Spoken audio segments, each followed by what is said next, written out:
말씀입니다. 신약 18쪽에 있습니다. 마태복음 11장 28절에서 30절.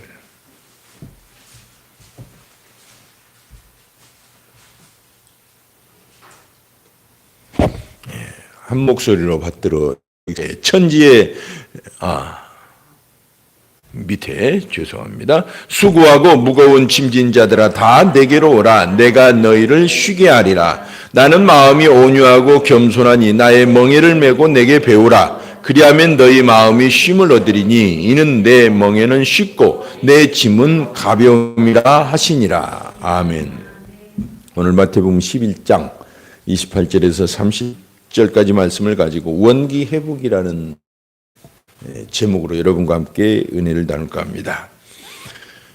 최근에 동갑내기 어떤 분을 만났는데 벌써 직장에서 퇴직을 했어요. 그래서 무료한 시간을 아무렇게나 보내지 않고 골프도 치러 다니고 또 드론도 배우러 다니고 또 이제 보트도 사고 싶대요. 보트도. 아주 활동적으로 그렇게 생기 있게 살려고 많이 노력하는 분을 봤습니다. 현대인들은 많이 스트레스를 받고 삽니다. 업무 얼마나 과중하고 정말 인간관계 또 집안일 복잡 단안한지 이렇게 때로는 우리가 여가 생활을 통해서 원기를 회복해야 됩니다. 여러분들은 어떻게 원기를 회복하나요? 기분 전환이라고도 할 수 있고, 어떤 사람은 이제 등산, 취미, 어떤 사람은 물건을 많이 산다든가 하면서 스트레스를 풀기도 하고, 많이 먹기도 하고, 폭식이죠. 또 술로서 이 기분 전환을 하기도 합니다. 좋은 방법으로 하면 참 건전하고 건강할 것입니다. 그런데 어떤 분들은 또 탈선하거나 범죄까지 하는 분들도 있어요. 그러면 그런 건 나쁘죠. 하여튼 인생은 그렇게 살기가 이렇게 평안한 건 아닙니다. 항상 생기가 필요하고 날마다 우리에게 기쁨이 필요해요. 살아갈 만큼. 근데 이걸 관리하지 못하면 시들시들해져서 피곤해지죠. 인생이 피곤해져요. 그래서 우리의 영혼은 원기가 회복돼야 됩니다. 날마다 원기가 회복돼야 돼요. 힘을 얻어야 되고 오늘 본문에 또 28절에 보니까 수고하고 무거운 짐진 자들아 그렇게 예수님이 부르고 계십니다. 수고하고 무거운 짐. 무엇이 도대체 수고하고 무거운 짐일까요? 우리는 전통적으로 죄와 저주 또는 인생의 짐들이 이제 수고하고 무거운 짐이다. 그렇게 알고 있습니다. 그 말은 맞는 말입니다. 아주 근본적으로 죄의 짐과 저주와 인생의 짐 자체가 무거운 짐이에요. 그것 때문에 수고하고 지치고 그래서 인생을 고다, 괴로울 꽃자, 고다 그렇게도 표현을 하죠. 가만히 묵상을 해보니까 죄와 저주와 인생 자체가 큰 무거운 짐이지만 어쩌면 우리 소소한 일들 속에서도 많은 스트레스를 받고 그게 작은 것이 무거운 짐이 있어요. 그런 것들도 예수 안에서 우리는 회복해야 됩니다. 그러니까 짐이라는 단어를 원어를 찾아보니까 오늘 본문에 수고하고 무거운 짐진 자들아 그러셨잖아요. 업무, 화물 이렇게 무거운 짐 그런 거 그리고 또 영혼을 억누르는 양심상의 잘못 이런 것들이 다 무거운 짐이래요. 그래서 우리는 가만히 보면 인간관계에서 이런 거 많이 쌓이죠. 무거운 짐. 여러분 친밀함이 갈등의 온상이라는 말이 있습니다. 그래서 친밀하게 지내다 보면 또 그 사람과 또 갈등을 하게 돼요. 사람들은 천사가 아니잖아요. 그래서 처음에는 친밀하게 자기 단점과 이런 걸 다 드러내지 않고 생기 있게 관계를 맺다가 어느 정도 되면 이제 단점도 드러나고 하면서 갈등이 시작되는 것이죠. 그리고 또 세상 가치관과의 싸움. 불신자들과 만나면 그게 제일 어려울 것 같아요. 가만히 몇 사람들을 이렇게 보면은 그 사람들의 생각과 내 생각이 다르거든요. 내 가치와 그분들의 가치가 다르거든요. 거기서 오는 무거운 이 짐, 수고로운 이 스트레스 이런 것들이 사소한 것 같지만 우리를 억누르고 우리의 영혼을 시들시들하게 하는 무거운 짐이 될 수 있습니다. 뿐만 아니죠. 자기 자신의 무게, 내 인생에 내 자신도 내게는 무거운 짐이 돼요. 그런 모든 것들 이렇게 살펴보면 인생은 참 수고하고 무거운 짐들이 많이 있어요. 나는 그렇지 않습니다. 할 사람이 누가 있겠어요. 그죠? 다 크고 작은 짐과 인생의 수고들이 있단 말이에요. 지난주에는 제목이 뭐였습니까? 방전된 영혼의 방전에 대해서 말씀을 나눴죠.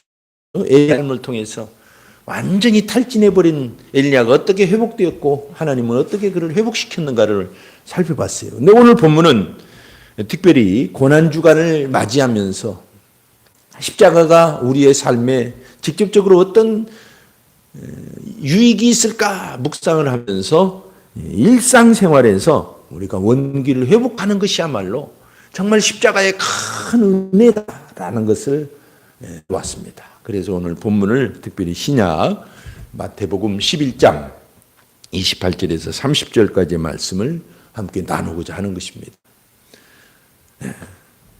여러분, 이 창조 섭리가 원기 회복에 있었습니다. 그리고 또 복음 자체도 이 특징이 원기 회복이에요. 원기 회복. 원기 회복이라 그러면 어떤 이상한 종교의 용어가 아닙니다. 이 일상적으로 한자 자체도 건전한 단어예요. 원래 우리가 갖고 있었던 그런 힘, 그런 기운들을 원기라고 그렇게 표현을 하더라고요.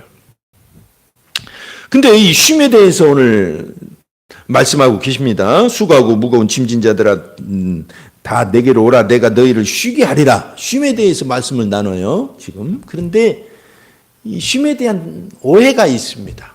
쉼이라는 단어에 대해서 우리 한국인들이 많이 오해를 해요. 히브리적인 쉼, 안식 이것은 가만히 있는 게 아닙니다. 우리는 쉰다 그러면 일요일날 실컷 잠이나 한번 자보고 싶다 이런 거잖아요. 얼마나 힘들면 그러겠습니까?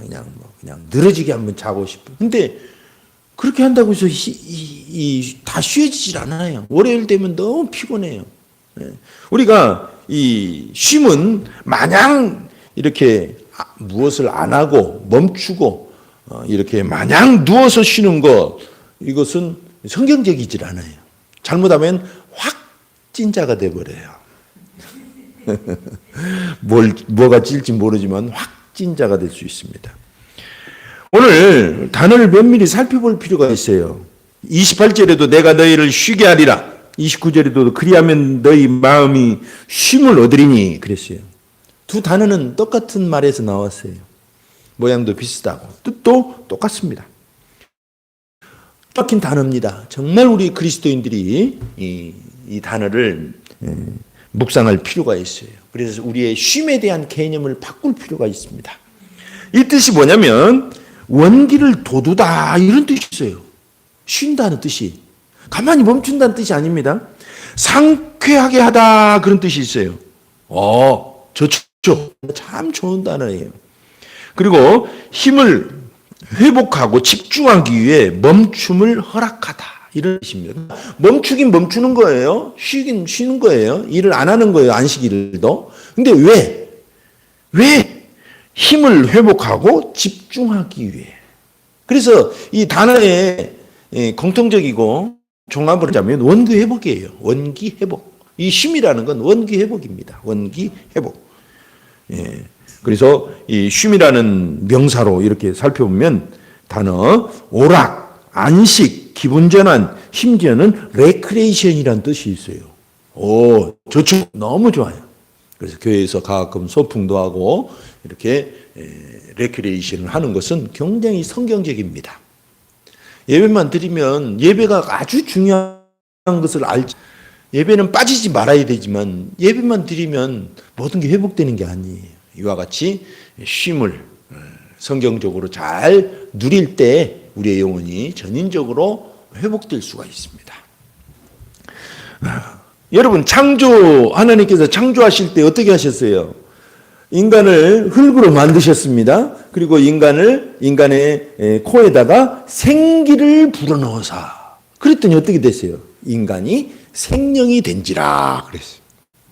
처음에 흙으로 사람을 만들어 놓으셨을 때는 아마 꽂아 놓은 보리 자루 마냥 멀뚱멀뚱 서 있었을 수도 있어요.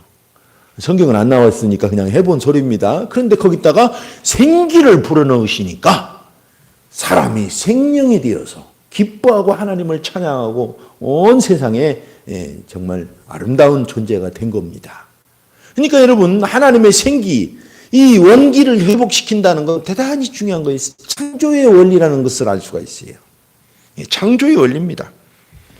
그리고 이것은 복음의 원리이기도 해요. 사람은 하나님을 떠나자 마치 가지 원줄기에서 꺾어진 포도나무처럼 처음에는 이렇게 푸릇푸릇한 것 같지만 결국은 말라서 죽어버리잖아요. 그런 것처럼 우리 영혼도 하나님을 떠나면 잠시 괜찮은 것 같아요. 견딜만 해요. 그러나 결국은 말라서 죽고 맙니다. 그런 것처럼 복음은 예수님을 떠나면 안 된다는 겁니다.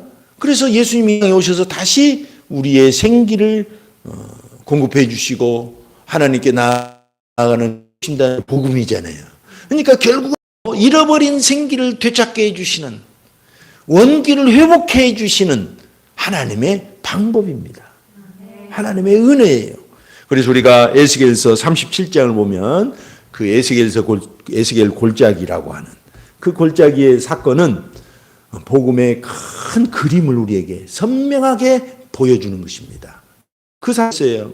어느 날 하나님께서 에스겔을 어느 골짜기로 인도하셨는데 그 골짜기는 뭐가 가득 차 있었어요. 그게 뭡니까? 해골 바가지였어요. 해골들이 그냥 골짜기에 가득 차 있었던 거예요.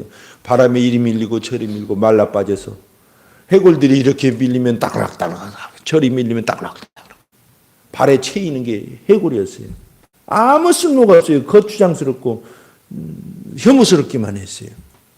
근데 하나님께서 저 해골들을 향해서 하나님의 말씀을 대언하라고 그랬어요. 생기야 들어가라 하고 대언하라고. 그랬더니 어떻게 그 사람 그 뼈들이 막 딸락딸락 막 소리를 내면서 부딪히면서 짝을 맞추더니 살이 오르고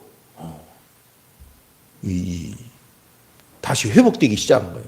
거기다가 다시 하나님께서 생기를 명령하라고 하셔서 하란 대로 그렇게 했더니 그 모든 뼈다귀가 결국은 큰 군대를 이루었다 그랬어요.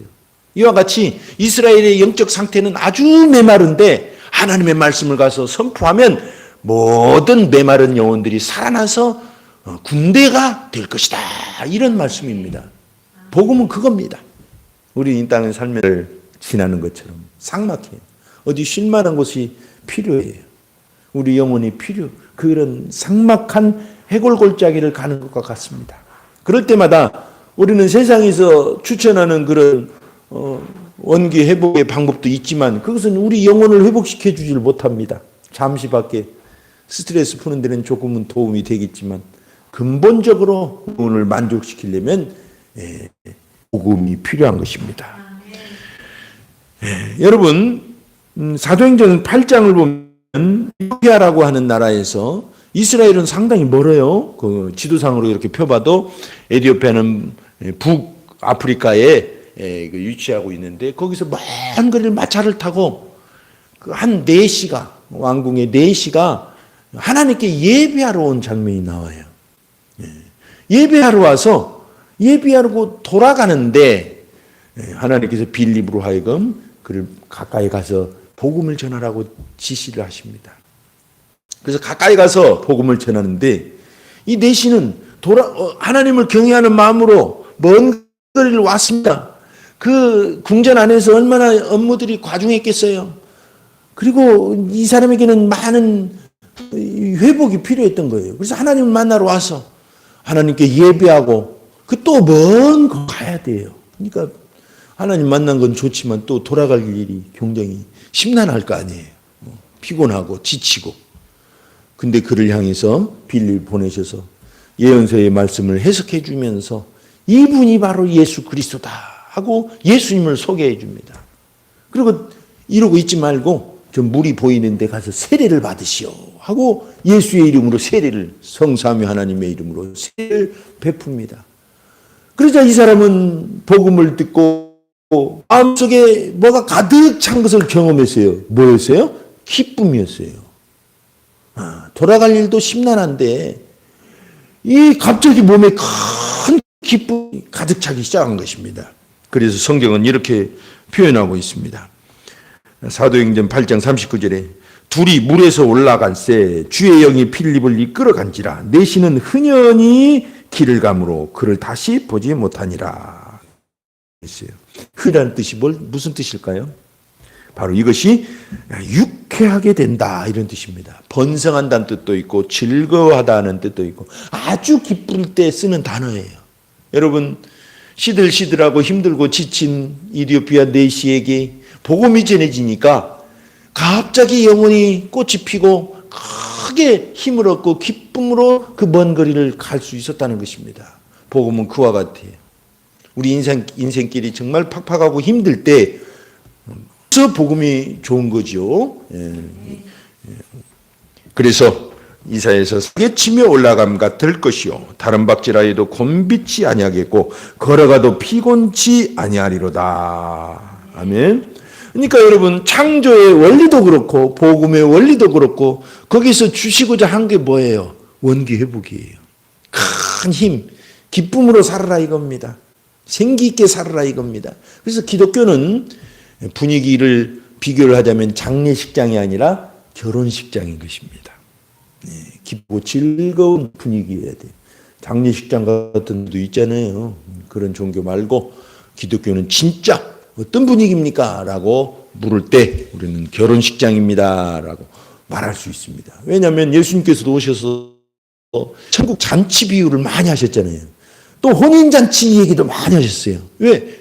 천국의 분위기, 교회의 분위기는 이런 생기가 넘치는 은혜의 분위기이기 때문에 그렇습니다. 그래서 분들은 예배할 때마다 많은 은혜를 받으시길 바랍니다. 그리고 기쁨이 하나님이 원하시는 나의 삶의 방법이라는 걸 아시고 항상 기뻐하기를 힘쓰고 너무 스트레스에 시달리지 않기를 바랍니다. 복음으로 회복돼야 돼요. 계속 회복돼야 돼요. 자, 그런데 그러는 분들도 있어요. 이해가 돼요. 내가 하란 대로 했습니다. 공식대로 했습니다. 수고하고 무거운 짐이 있는데 다 주님께 맡기려고 노력합니다. 근데 잘 안 돼요. 왜 그럴까요? 안 되는 이유도 있습니다. 여러분 복음이라는 게 뭘까요? 복음은 우리가 늘 말씀을 드린 대로 십자가와 부활과 성령의 복음으로 자기를 이기고 환경을 이기고 흑암을 이겨서 교회와 가정과 직장을 천국으로 일구는 것입니다. 그래서 십자가와 부활과 성령이 복음의 핵심이에요. 이건 공식입니다, 여러분. 성경을 구약을 보든 신약을 보든 십자가와 부활과 성령의 공식으로 봐야 되는 거예요. 아주 중요합니다. 그런데 이건 공식이에요. 공식은 공식일 뿐입니다. 공식이 살아 움직여야 돼요. 공식이 진짜 답을 만들어내야 됩니다. 그러려면 어떻게 해야 될까요? 오늘 본문의 한 단어에 우리가 귀를 기울여야 돼요. 그건 뭐냐면 28절에 나와 있습니다. 중간쯤 나와 있어요. 다 내게로 오라. 오라라는 단어예요. 근데 원래 헬라어는 제일 앞에 나와 있어요. 오라 하면서 이렇게 얘기해. 근데 오라라는 단어가 정말 재밌어요. 우리말에 무슨 뜻이냐면 지금 여기라는 뜻이에요. 지금이라는 뜻도 있어요. 그리고 여기라는 뜻도 있어요. 그러니까 시간이라는 뜻도 있고 장소라는 뜻도 있고 참 희한한 단어예요. 지금 여기. 이 단어가 기독교의 핵심적인 단어입니다, 여러분. 신약과 구약에서 정말 핵심되는 게 지금 여기에요. 여러분, 우리는 먼 미래를 위해서 살지 않습니다. 미래는 우리의 보장된 것이기 때문에, 우리에게 보장된 것이기 때문에 걱정할 필요가 없어요. 지금 중요한 것은 지금 여기에요, 항상. 우리는 과거에 10년 전, 100년 전의 신앙 아무 소용이 없어요. 도움이 될 수는 있겠지만 지금 여기에 내 신앙이 어떠냐, 그것이 중요한 거예요. 지금 살아있느냐, 그게 중요한 것입니다. 성령이 이 땅에 오신 목적이 뭡니까? 지금 여기에 하나님이 나와 함께 계심을 증거하시려고 오신 거예요. 여러분, 미래는 지금이 쌓여서 다가오는 현실입니다. 과거는 지나간 현실이에요. 그래서 지금이라는 거 굉장히 중요한 단어예요. 영어로는 here and now. 근데 왜 이 단어가 오라라는 한 단어에 쓰였는지 기가 막힌 단어인 거예요. 우리말로 표현할 수가 없기 때문에 그냥 오라라고 우리는 그렇게 영어로나 우리말로나 그렇게 표현하는데, 뜻을 알고 나니까 너무 좋죠? 지금 여기, 이 단어 정말 눈여겨봐야 됩니다. 지금 여기. 여러분, 우리는 믿음 생활하는 건 결국은 예수님 앞에, 하나님 앞에 지금 여기 있는 것입니다. 그것입니다. 내가 길을 갈 때도, 어디를 갈 때도 지금 여기 하나님이 나와 함께 하신다. 그런 믿음으로 살아가는 장애물들을 극복하고, 많은 일들도 있고 해야 될, 즐기고 싶은 것도 있지만 이걸 다 극복하고 지금 여기 주님 앞에 나를 보여드린 거예요. 이게 예배고, 이게 삶의 회복의 핵심은 우리 신앙 행위인 것입니다. 놀랍죠? here and now, 오라, 이런 단어에 이렇게 기가 막힌 단어 뜻이 있다는 건 기가 막히죠. 너무 감사하고 은혜로운 단어가 아닐 수 없습니다. 예수님은 어떤 분이냐면 나는 겸손하고 온유하다 그랬어요. 왜 이런 말을 하셨을까요? 세상에 많은 신들, 많은 의지할 누군가들은 혹시나 해서 찾아갔지만 많은 사람들이 상처만 주잖아요. 이단들 보세요. 교주들을 막 희망인 줄 알고 찾아갔더니 상처만 주고 삶을, 인생을, 영혼을 그냥 완전히 망가뜨리잖아요. 근데 이단뿐만 아닙니다. 세상에 내가 의지하고 사람들이 그렇게 크게 간절히 의지하는 대부분은 다 보면은 사람에게 상처를 줘요. 그러니까 사람들이 상처를 주지 않는 개를 키우잖아요. 개를 좋아하는 이유가 그거예요. 개는 거의 상처를 안 줘요. 그러니까 그냥 온갖 걸 다 주잖아요. 재산도 물려주고 장사도 지내주고 또 제사도 지내주고 그렇게 하는 거예요. 왜? 세상은 그렇게 상처를 많이 주기 때문에. 성경에 보면 이 12해 동안 혈루증을 앓았던 여인이 모든 세상에 내놓으라는 의사들을 다 찾아갔지만 낫질 않았습니다. 재산도 다 탕진하고 온몸은 그냥 만신창이가 되어서 예수님을 찾아온 거예요. 사람은 세상을 의지하지만 결국은 우리에게 의지하는 그것들이 나를 상처를 줍니다. 그래서 이 마가복음 10장 42절에 43절 보면 세상의 대인들을, 그렇게 너희가 의지하는 권력가들은 너희를 임의로 주관하고 막 대하지 않느냐? 너희는 그렇게 하지 말라. 예수님은 온유하고 겸손한 분입니다. 예수님께 찾아오면 아무도 상처를 받질 않아요. 놀라워요. 아무도 상처를 주지 않아요. 상처를 받았다면 인간들끼리 한 거예요. 제가 상처를 준 것이지 예수님이 상처를 여러분에게 준 게 아닙니다. 그걸 아시면 얼마나 예수님이 온유하고 겸손한지를 알 수가 있겠죠. 예. 그렇습니다. 단어 자체가 그런 뜻이 있어요. 그래서 예수님을 경험하면 온유하고 겸손해질 수밖에 없어요. 왜? 그분을 만나니까 그렇게 좋을 뿐만 아니라 그렇게 변해버리는 거예요. 여러분, 그래서 예수님을 경험해야 되는 것입니다. 성경에 보면 누가복음 14장 16절 이하에 보면 천국잔치에 대해서 나옵니다. 잔치를 벌여놓고 사람들, 초청한 사람들을 오라고 시간이 됐다고 사람들 다시 보냈더니 나는 못 가겠습니다. 밭을 사가지고 지금 나가봐야 돼요. 소를 샀습니다. 나가봐야 돼요. 난 장가 들었습니다. 못 가겠습니다. 죄송합니다. 다 이유가 있었어요. 다 꼭 필요한 것들입니다. 생업에 필요하고 사업에 필요하고 장가 드는 거 가정에 필요해요. 그래서 이 잔치에 초청에 응하지 못한 이유가 있구나 그냥 이해하자 그런 말 그렇게 안 했어요. 화를 내면서 가서 그러면 막 동서남북 가서 다 데리고 와라. 천국은 그와 같다는 것입니다. 여러분들은 이 모든 것을 극복하고 주께 왔다는 것을 하나님이 기뻐하신 줄로 믿으시길 바랍니다. 그런 거예요. 하나님께 오는 것은 많은 장애물들이 있습니다. 그러나 이 모든 장애물을 극복하고 지금 여기에 우리가 하나님께 나왔다는 건 하나님이 크게 기뻐하시는 우리의 믿음의 행위인 것입니다. 그래서 사도행전 3장 19절에 그러므로 너희가 회개하고 돌이켜 너희 죄 없이 함을 받아라. 그같이 하면 새롭게 되는 날이 주 앞으로부터 이를 것이요. 지난번 번역은 유쾌하게 되는 날이라고 했어요. 참 좋은 단어죠. 예수를 믿으면 주 앞에 나아가면 돌이켜서 달려가면 이것을 회개한다고 그러잖아요. 그렇게 하면 우리 마음은 항상 기쁨으로 충만할 줄로 믿습니다. 끝으로 첫째로 그 창조나 복음의 섭리는 원기 회복 기쁨이라고 그랬습니다. 그런데 주님께 와야 된다고 그랬어요. 지금 여기가 중요하다고 그랬어요. 그리고 어떻게 해야 됩니까? 그걸로 끝나면 안 됩니다. 주님의 방법을 배워야 돼요. 이것이 중요합니다. 우리가 저 에코랜드 같은 데 가면 이렇게 뭘 던지죠. 화살 같은 걸 어떤 통에다가 탁 던져요. 뭐라고 그래요? 투호라고 그러잖아요. 처음엔 감각 있는 분들은 한두 개 넣습니다. 그런데 잘 못 넣어요. 또 다음에 넣으면 한두 개 넣어요. 하나 넣었다고 해서 그 사람이 잘하는 거 아니에요. 왜? 항상 잘 넣어야 진짜 잘하는 거예요. 항상 잘 넣기 위해서는 무엇가 필요할까요? 부단한 노력이 필요한 것입니다. 몸에 배야 돼요. 정확한 던짐. 이것이 있어야 돼요. 마찬가지입니다. 어떤 기술을 익혀도 어쩌다 한 번 될 수 있어요. 그 사람이 감각이 있어서. 근데 그게 계속 잘 되려면은 몸에 배야 되는 것입니다. 은혜도 마찬가지더라고요. 은혜도 받을 때가 있잖아요. 근데 항상 은혜가 넘쳐야 돼요.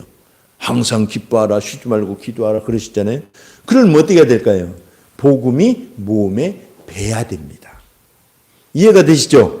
그러니까 왜 나는 그날은 기뻤는데 옛날 부흥회가 그랬잖아요. 부흥회 때는 기분이 좋은데 이게 약발이 유효기간이 3일을 못 가나. 왜? 몸에 안 뱄기 때문에 그렇습니다.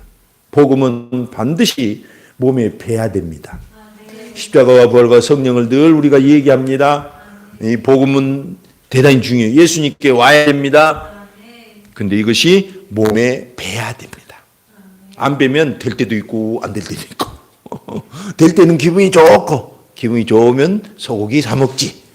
근데 안 되는 일이 더 많아요. 왜? 몸에 안 배면 그래요. 그러니까 낙심하면 안 됩니다. 안 됐다고 포기하면 안 돼요. 아, 몸에 안 뱄구나 라고 생각하는 거예요. 아시겠죠?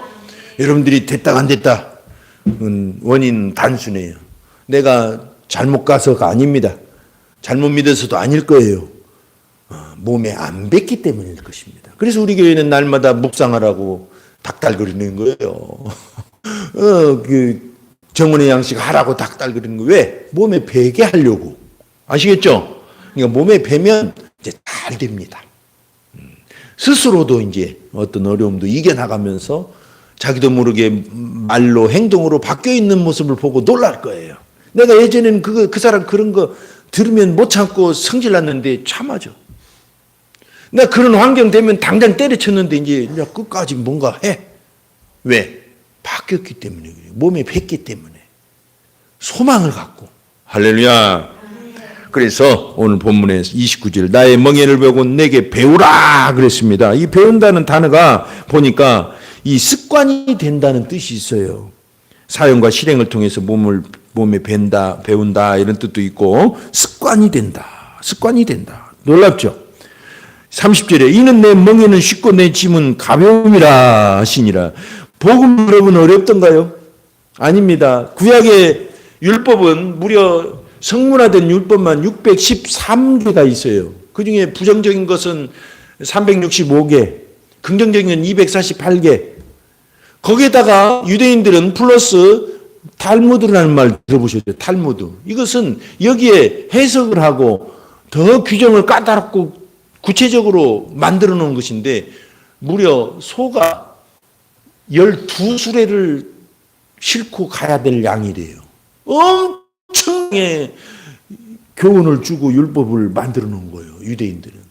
그니 여러분 613개만 되어도 이거 다 못 지키는데 얼마나 무겁고 힘들겠어요. 신앙생활 하려면. 그래서 예수님께서 그 배경 하에 이 말씀을 하신 겁니다. 수고하고 무거운 짐진 자들아. 그리고 내 짐은 쉽고 가볍다 그랬어요.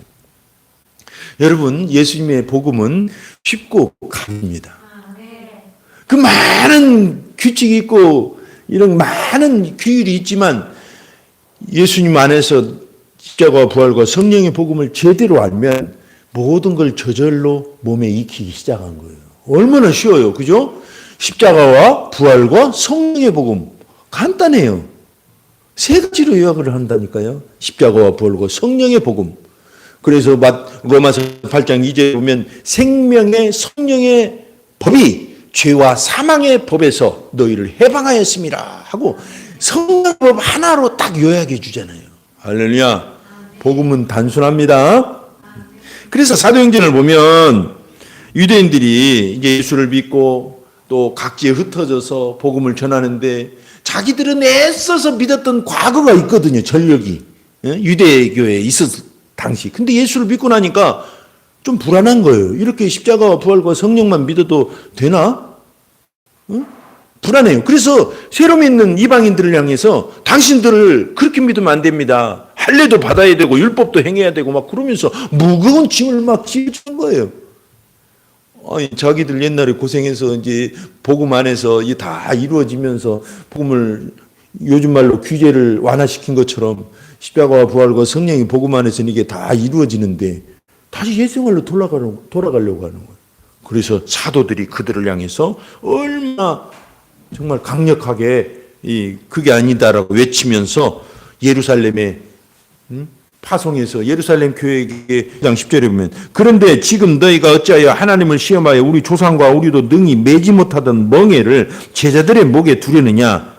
이 율법들이 그렇게 되기 힘들어서 우리도 다 못 지켰지 않냐 솔직히. 근데 또다시 지키려고 하냐 하면서 막 흥분해가지고 그러면 안 된다고. 복음은 단순한 거라고 외친 것입니다. 그리고 28절에 성령과 우리는 성령의 법 안에 아까 로마서 8장 2절 단순하게 된다 이거예요. 그리고 우리는 이 우리가 뭐예요? 물론 대표자들이지만 교회 성령과 교회는 이 요긴한 것들 외에 아무 짐도 너에게 지지 아니하는 것이 가한 줄 알았느니 하고 서너 가지만 딱 정해서 딱 전해줘요. 할렐루야. 그래서 단순하기 때문에 외기도 좋고 단순하기 때문에 몸에 배기도 쉽습니다. 우리 교회가 이것을 다시 요즘 말로 좀 요약을 해서 복음을 단순화시켜서 자꾸 말하는 게 뭐예요? 세 가지. 십자가와 부활과 성령. 그래서 이 사순절 기간 고난 주간 동안에 이 십자가와 부활과 성령의 복음을 잘 묵상해서 단순하니까 몸에 배도록 하자는 그런 말을 자주 했던 것입니다. 할렐루야. 근데 이것이 습관이 돼야 돼요. 몸에 배야 돼요. 그래서 우리가 단순하게 훈련을 하는 것입니다. 어떻게 합니까? 믿음으로 바라보는 것입니다. 자꾸 믿음으로 바라봐야 돼요. 노뱀을 바라본 자들이 다 살아났던 것처럼 십자가를 믿음으로 바라보면 기가 막힌 경험들을 하는 것입니다. 십자가를 지려고 하지도 마세요. 예수님이 지셨으니까. 나와 함께 지셨으니까. 그것을 믿음으로 받아들이고 십자가를 저곳에가 예수님과 함께 죽었다 하고 바라보는 것입니다. 아멘. 고난하고 막 고행하고 그런 거 아닙니다. 또 일주일 한 끼씩 금식하고 있다고 막 이걸 고행으로 생각하면 안 돼요. 기쁨으로 주님의 십자가에 동참하면 좋은 결과를 얻을 줄로 압니다. 아멘. 네, 그렇게 훈련을 하는 거예요. 훈련은 단순합니다. 감사하고 기뻐하고 기도하고 꿈을 갖고 이게 다 훈련이에요. 이렇게 하라는 것입니다. 걱정하고 근심하고 막 가서 어떻게 막 자기를 괴롭히고 그러지 말라는 거예요. 아시겠죠? 늘 듣던 말 그것이 몸에 배도록 그렇게 하라는 것입니다. 몸에 배다는 건 대단히 중요합니다. 그래서 디모데전서 4장 8절에 육체에 연다는 약간의 유익이 있으나 경건은 범사에 유익하니 검생과 내생의 약속이 있느니라. 육체 훈련, 약간의 연습, 훈련, 연다는 올림픽 경기에 썼던 그 훈련 단어입니다. 똑같은 단어예요. 고대 올림픽. 그러니까 경건도 이와 같이 단순한 거지만 자꾸 몸의 배대로 훈련하라는 거예요. 기뻐하라. 지금 성질나 죽겠다 이거예요. 기뻐할 건덕지가 있어야지. 안 기뻐해. 그런 고집 피우지 말라는 거예요. 아시겠죠? 기뻐하라. 그럼 기뻐하십시오. 기뻐하라. 그러면 감사할 거 뭐가 있어. 감사해야 돼요. 그럼 감사가 생겨나기 시작하고 자기를 이기기 시작해요. 저 사람 칭찬할 게 뭐가 있어. 칭찬하세요. 그게 격려가 바로 이 복음의 훈련입니다. 예수 안에서. 그게 부활을 훈련하는 겁니다. 그건 나중에 또 얘기하기로 하고, 어느 영상을 봤습니다. 그 영상에는 북한 김정은이 앞에서 북한군 조종사들이 훈련하는 장면이에요. 너무 씁쓸하고 웃음만 나오더라고요. 뭐냐면 조종사들이 운동장 뛰어다니면서 훈련한다는 거예요. 애들 장난도 아니고. 여러분 그렇게 해가지고 훈련 안 됩니다. 북한 기체들 자체가 굉장히 오래된 거라 우리하고는 게임이 안 되거든요. 지금 우리는 KF-21이 기가 막힌 지금 계속 실험에 성공하고 있잖아요. 그거 운전하기 위해서 시뮬레이션이라고 하는 그 훈련을 하잖아요. 시뮬레이션 갔다가 시뮬레이터 그거 놓고 시뮬레이션을 하잖아요. 계속. 완벽하게 몸에 배도록 하는 거예요. 그래야 그 비싼 비행기 운전하는 겁니다. 실수 없이. 그렇게 해야 싸우지. 그러니까 북한이 우리하고는 게임이 안 되니까 한 방에 이기려고 핵을 얘기하고 미사일을 얘기하는 거예요. 다른 거는 게임이 안 됩니다. 몸에 밴 훈련, 우리 군대들이 당나라 군대라고 하지만 기가 막힌 한다면 우리는 안 집니다. 아시겠죠? 이건 훈련과 장비 때문에 그래요. 이와 같이 신앙도 마찬가지 몸에 배야 되는 것입니다. 몸에 밴 조약돌이 몸에 배지 않은 창보다 나사요. 다윗을 보십시오. 다윗이 5배 돌로 골리앗을 이겼었던 건 5개로 가지고 믿음으로 싸웠던 훈련이 몸에 뱄기 때문입니다. 네, 마찬가지입니다. 여러분들이 어떤 상태든지 몸에 밴 그 믿음으로 가시기를 축원합니다. 오늘은 이 원기 회복에 대해서 말씀을 나눴습니다. 날마다 우리는 하나님의 이 생기가 필요합니다. 원기가 필요해요. 그러려면 예수님께 이러도 되나 싶을 정도로 쉬우니까 우리가 무심할 수 있지만 사실은 몸에 뵐 때 놀라운 은혜를 누리고 원기는 속 회복될 것을 배울 것입니다. 이제 합심해서 한번 기도하겠습니다. 기도할 때 하나님 아버지여, 지금에는 원래 인간은 하나님을 떠나서 많은 생기가 고갈되고 은혜가 필요했습니다. 복음은 생기를 다시 회복시키신다는 소식입니다. 이것은 공식과 같습니다. 그러나 주님께 오지 않으면 공식도 무용지물이 되고 주님 지금 여기에 나와 함께